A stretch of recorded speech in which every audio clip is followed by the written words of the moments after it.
Chapter 5, The Journey Through Life, Work. Starting work. So many demands in our time make it difficult for us to give 100% to every part of our lives. If 100% is given to our career prospects, this can have detrimental effects on health, family and home life. Having a career and family can be challenging. If demands at work are high, then always make provision for family.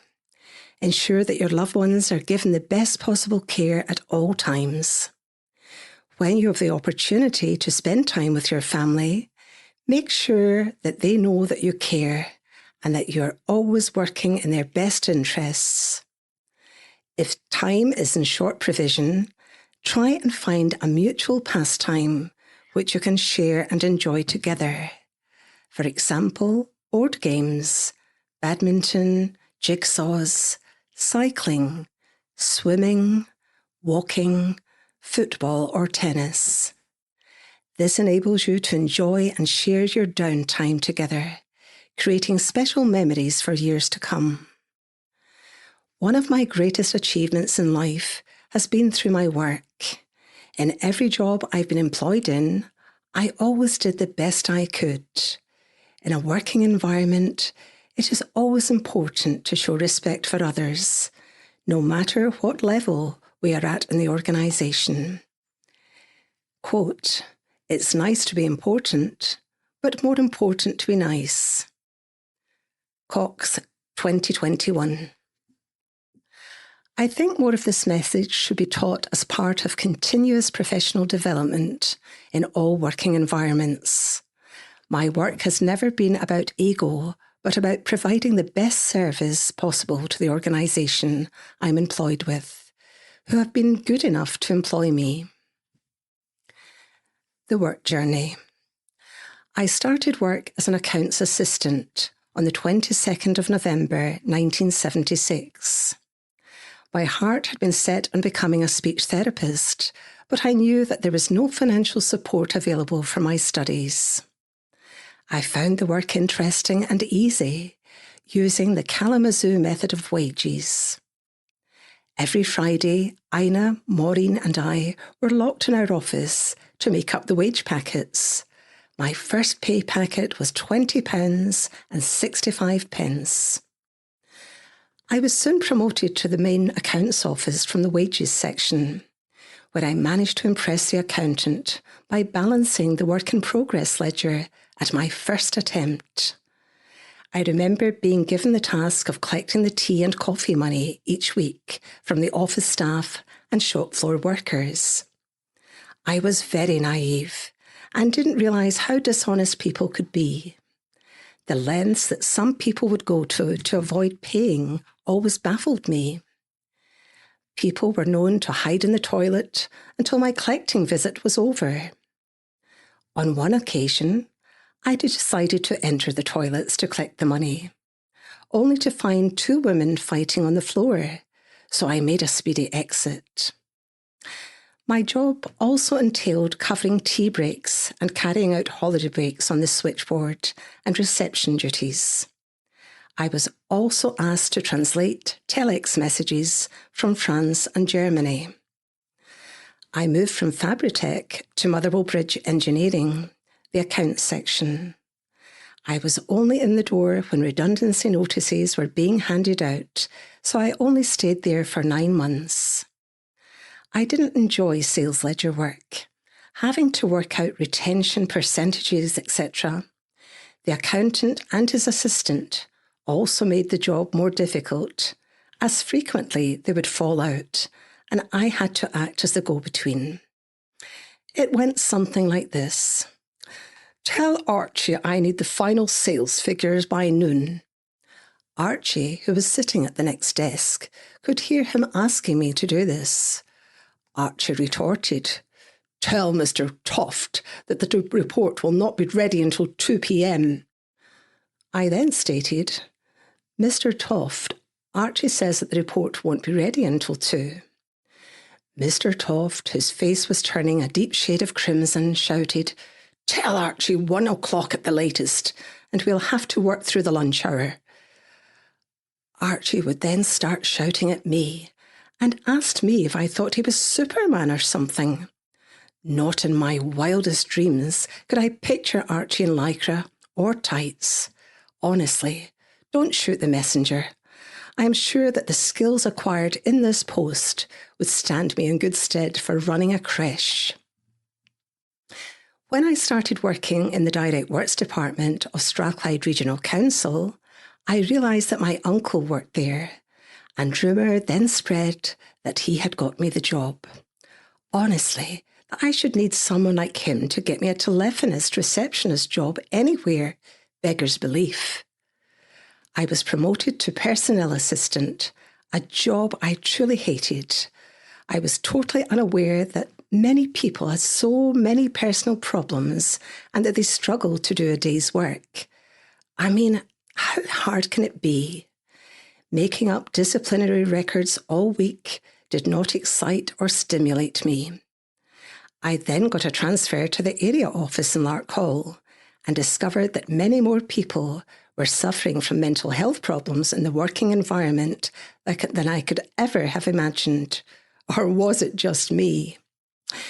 When I moved to the career service in the council headquarters building in Almada Street, Hamilton, I worked with a delightful gentleman called Mr. Henderson.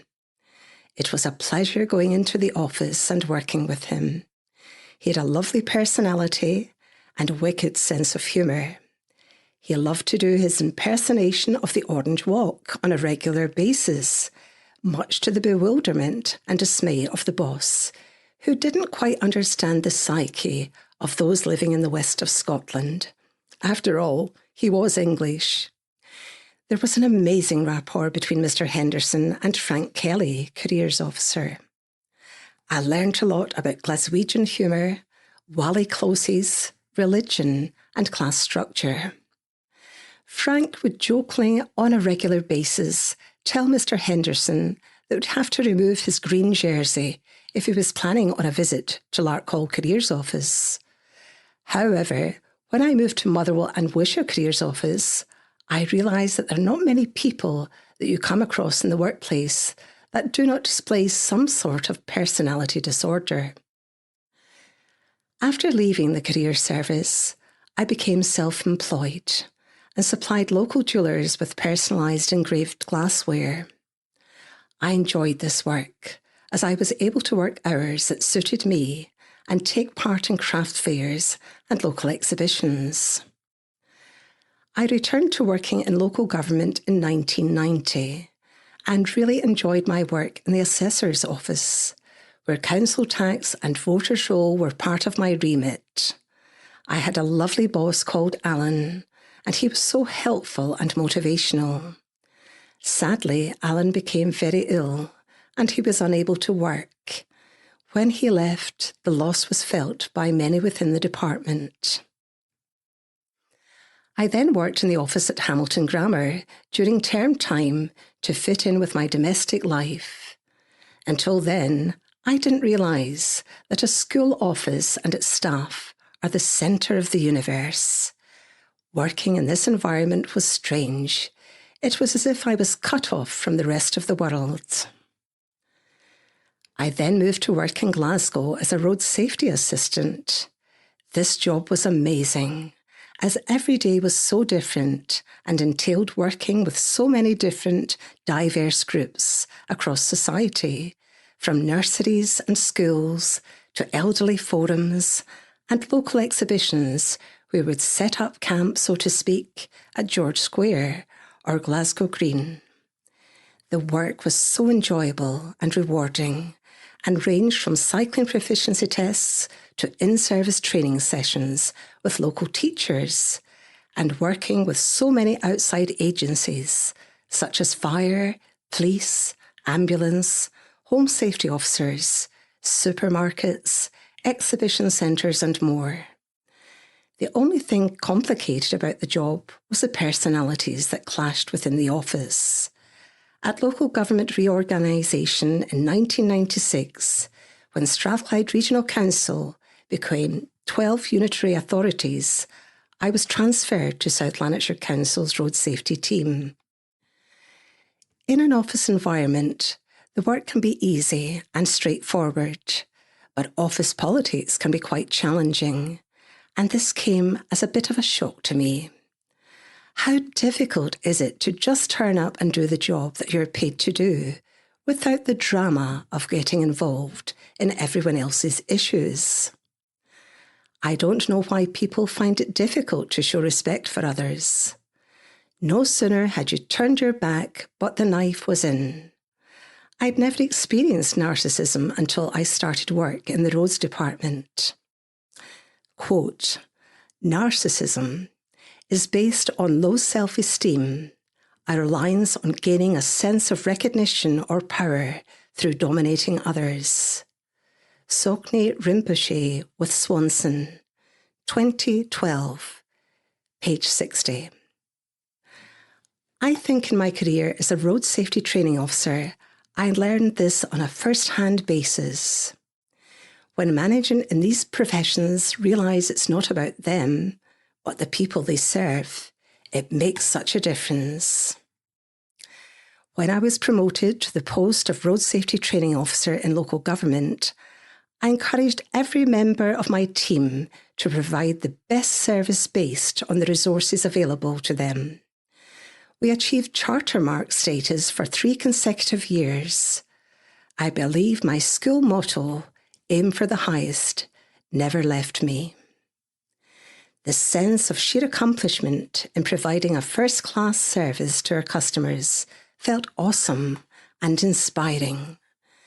Receiving letters from the Prime Ministers of that time to thank me for my excellence in customer service made it all worthwhile.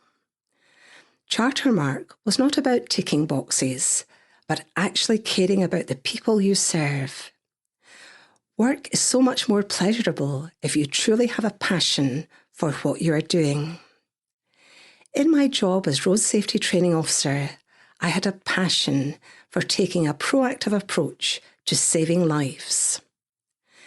If you haven't found that job which brings your inner joy, find ways of lifting your mood throughout the day. Take time, if you can, to practice mindfulness. Stop whatever you're doing and look at a tree, the sky, flowers, and mindfully appreciate that there is beauty in nature. You will not have far to look. The power of the spoken and written word. Many sayings which are displayed in offices and workplaces can have a negative impact on the way we carry out our work. For example, self-praise is no honour. I disagree with this saying because positive self-talk is important for our mental health. And why shouldn't you give yourself a pat on the back if you've done something well and achieved a goal?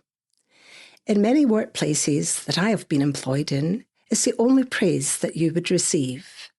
I think the saying is misleading and perhaps aimed at boastfulness. Another saying which I found demotivating was a quote by Abraham Lincoln, 1931. Better to remain silent and be thought a fool than to speak and remove all doubt.